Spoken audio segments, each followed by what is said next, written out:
प्रिय भक्तों, जय श्री राम। आज हम सुनाएंगे गीता प्रेस गोरखपुर कल्याण से भक्तों की सत्य कथाओं में भक्त हिम्मत दास जी की कथा। 19वीं शताब्दी में पन्ना राज्य के बराइच ग्राम में, जो पन्ना से लगभग 5 कोस दूर है, श्री हिम्मत दास जी का जन्म हुआ। इनका कुल परंपरा से भगवत भक्ता, साधु अतिथियों का घर पर सत्कार होता था। इससे बचपन से ही हिम्मत दास जी को साधु संग प्राप्त हुआ। कथा, पुराण तथा हरि चर्चा, कीर्तन आदि में इनका समय बालकाल से ही व्यतीत होने लगा।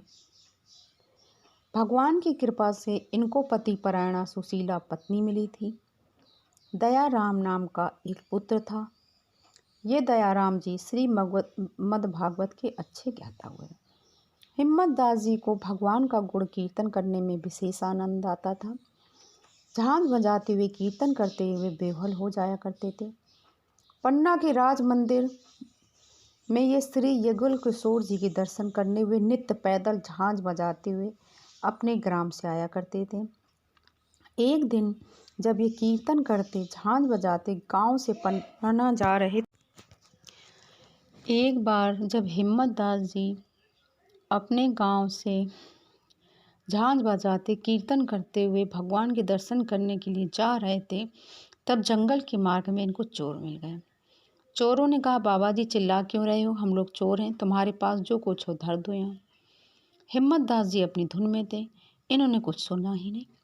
उनको कुछ बोलते ना देख चोरों ने झांझ छीन ली और डांट कर इनके पास जो भी है वो दे देने को कहा। इन्होंने कहा, भाई मेरे पास तो ये झांझें ही थी, इनको बजाकर मैं भगवान का गुण गाता था, सो तुम लोगों ने छीन ली इन्हें। चोरों ने भी देख लिया इनके पास कुछ है नहीं, अतः वे भागे भूत की लंगोटी भले के न्याय से झांझ लेकर चलते बने। झांझ छिन जाने से थोड़ा कीर्तन में बांधा पड़ गई। इससे ही हिम्मतदास से कुछ दुख हुआ।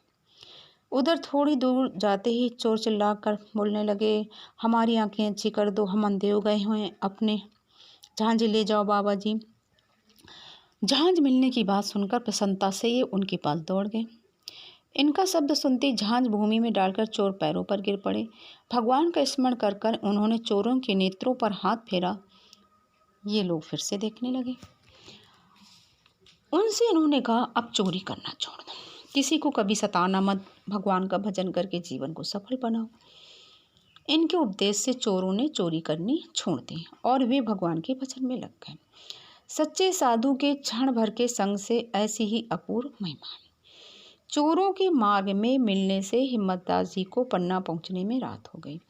श्री युगल किशोर दास जी की संध्या आरती ब्यारू आदि होकर शयन हो चुका था। कहने का मतलब उन्होंने पट बंद हो चुके थे, ताला पड़ चुका था। पहरेदार ने उन्हें बताया कि अब दर्शन नहीं हो सकेगा भैया, अब तो पट बंद हो गए। उसी समय हिम्मत दास जी बैठ गए और भगवान का ध्यान करके बस इन्होंने ये दोहा कहा, कपटन को लागे रहे हिम्मत दास कपाट, प्रेमिन के पग धरत ही खुले कपाट झपाट। इतना कहते ही मंदिर के पट अपने आप खुल गए। प्रेम में विह्वल होकर स्तुति करने लगे। इनकी स्तुति करते करते मंगला आरती का समय हो गया। महंत गोविंद दीक्षित ने जब चौकीदार से ये सब समाचार सुना, तब इनके चरणों में जाकर प्रणाम किया। प्रातःकाल महाराज पन्ना भी मंदिर में दर्शन करने आए। उन्होंने भी पट खुलने की बात सुनी। अब वहाँ के राजा ने इनसे प्रार्थना की कि आपको बराइच ग्राम से रोज रोज यहाँ आने में बड़ा कष्ट होता है, आप मेरी ओर से गांव स्वीकार करके आप यहीं निवास करें। लेकिन भगवान के जो लाडले होते हैं भक्त, ऐसे माया के प्रलोभनों में नहीं आया करते। उन्हें धन दौलत नहीं चाहिए होता है, उन्हें तो केवल ईश्वर यानी प्रभु का प्रेम चाहिए होता है। और आरती हो चुकने पर ही अपने गांव लौट आए। हिम्मत दास जी बड़े साधु से भी थे।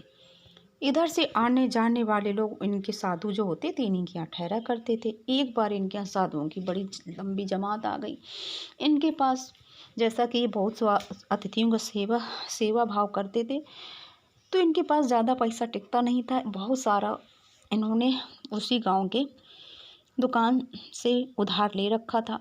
जब साधु आए तो फिर ये बनिए की दुकान में गए। तब बनिए ने इनको समझाना शुरू किया, महाराज पिछला उधार बहुत हो गया, अब मैं बिना उधार चुकता हुए मैं आपको कोई उधार नहीं दूंगा। बनिए की बात भी उचित थी। हिम्मत दास बड़े निराश हुए, घर पहुंचे।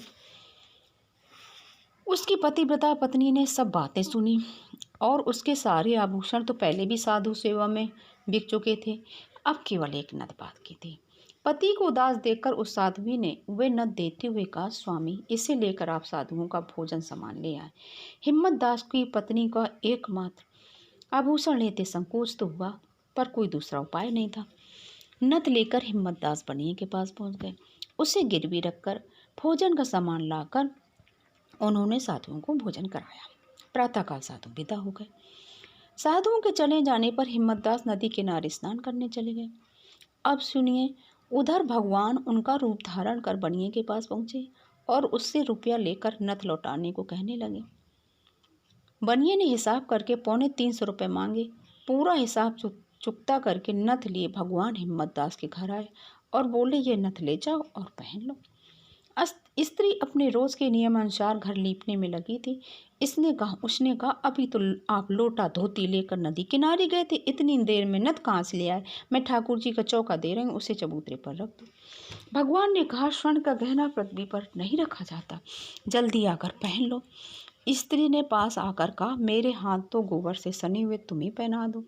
अतः प्रभु ने अपने हाथों ही उसे नथ पहना दी और घर से बाहर चले गए। स्नान करके लौटने पर स्त्री की नाक में नथ देखकर आश्चर्य से हिम्मतदास जी ने पूछा, तुम्हें ये नथ कहाँ से मिल गई? स्त्री ने कहा, महाराज बुढ़ापे में हंसी अच्छी नहीं लगती है, अभी आपने अपने हाथ से तो मुझे पहना गए हैं, मैंने तो अभी गोबर के हाथ भी नहीं धोए। अब हिम्मतदास जी घर से सीधे बनिए के पास जाकर पूछने लगे, मेरी नथ तुमने किसको दे दी? बनिया बोला, महाराज आप ये कैसी बातें कर रहे हैं? मेरा सब रुपया देकर अभी अभी तो आप नथ लेकर ले गए हैं और हिसाब चुकता कर गए, और देखिए ये आपके दस्तखत भी बने हैं, देख लीजिए। अब हिम्मतदास जी के नेत्रों से आंसुओं की धारा चलने लगी। उन्होंने कहा, भैया परमेश्वरी तुम्हारा नाम सार्थक हो गया, तुम सच्चे परमेश्वर दास हो, तुम्हें भगवान ने दर्शन दिया। मैंने पता नहीं कौन सा अपराध किया कि मुझे दर्शन नहीं हुआ। घर आकर स्त्री के सौभाग्य की भी उन्होंने प्रशंसा की। अपने न दर्शन होने से दुख से व्याकुल होकर दिन भर भूखे प्यासे रुदन करते बैठे रहे। रात्रि में उन्हें लगा कोई कह रहा है, तुम वृंदावन में दर्शन होंगे तुम्हें। इतना सुनते ही शरीर में अद्भुत स्फूर्ति आ गई। झांझे बजाते कीर्तन करते धुन में तन में देह की स्थिति भूल गए, वे वृंदावन चल पड़े। अपने ऐसे प्रेमी भक्त की अगवानी करने वृंदावन बिहारी मोर मुकुटधारी बनमाली श्याम सुंदर वृंदावन से बाहर आ गए। मार्ग में और भक्त से मिले। भगवान ने कहा, भक्त भैया हिम्मत दास, तुम 7 दिन के भूखे प्यासे हो, आओ इस कदम के नीचे हम सब भोजन करें। प्रभु की आज्ञा मानकर इन्होंने महाप्रसाद ग्रहण किया। फिर मिलने का वचन देकर भगवान जी अंतर ध्यान हो गए। श्री हिम्मत दास ने जो ही वृंदावन में प्रवेश किया कि इन्हें सब जगह जड़ चेतन श्यामा श्याम स्वरूप ही दिखाई देने लगे। जहाँ भी देखते तो उन्हें कृष्ण राधा कृष्ण राधा कृष्ण राधा के दर्शन होने लगे।